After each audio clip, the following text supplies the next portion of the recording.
In the halls of power where the mighty sleep, there's a storm a-brewing and the clouds run deep. But here in Illinois we're standing strong, while Washington plays its crooked song.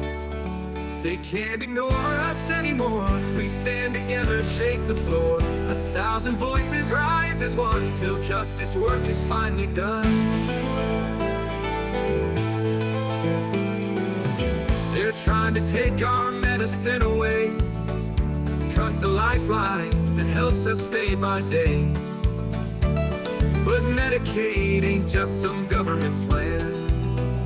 It's the difference between standing and falling where you stand. They can't ignore us anymore. When we stand together, shake the floor. 1,000 voices rise as one, till justice work is finally done. If we don't do something and if we don't protect Medicaid, people are literally gonna die. That's not okay. I'm not okay with that, and I know you're not okay with that, and that's why you're here today. And I can't tell you how much I appreciate that. So thank you, each of you, for being here with us today. The intentionally chaotic and cruel decisions coming out of Washington over the past few weeks have understandably led to concern among many of us and our families. It's easy to see why. While the Trump administration's attempt to unilaterally and illegally halt critical services families need appears to have been reversed, we need to expect additional attempts by this administration to overstep their authority, impose an extreme agenda, and cut resources for those we know need them the most. It's important to note that our institutions worked as intended in this case, with courts swiftly stepping in to reassert law and order. But while that is comforting, the mere fact that the President of the United States would even attempt this, that he would so blatantly violate the oath of office which he just swore a few weeks ago, is obviously concerning by itself.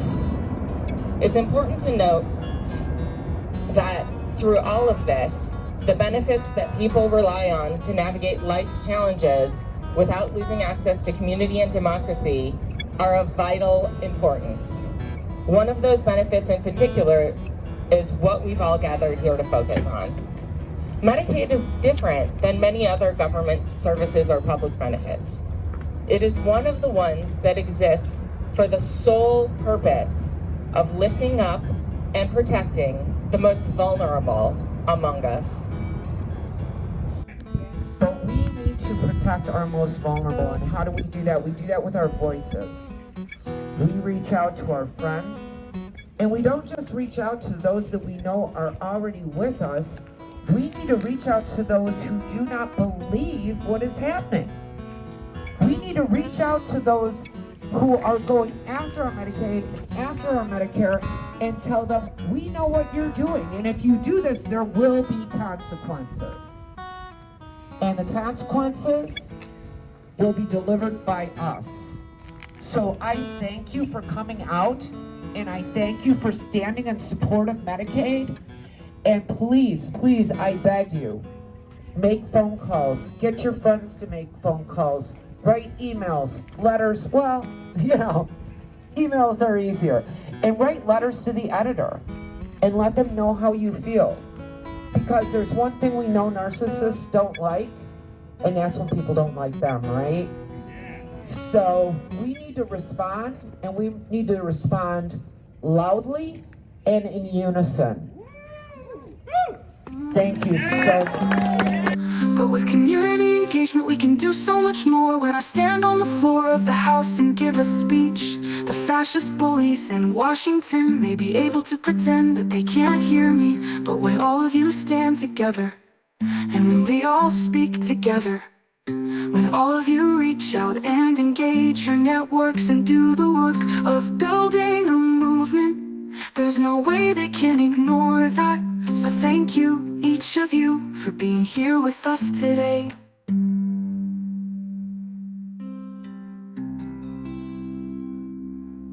Being here with us today. Being here with us today. Being here with us today. Being here with us today.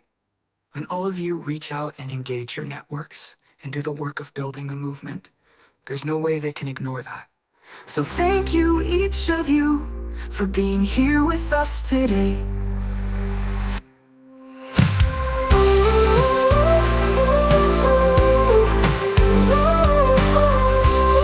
The intentionally chaotic and cruel decisions coming out of Washington over the past few weeks have understandably led to concern among many of us and our families. It's easy to see why. While the Trump administration's attempt to unilaterally and illegally halt critical services families need appears to have been reversed, we need to expect additional attempts by this administration. Sabahları, sabahları, sabahları.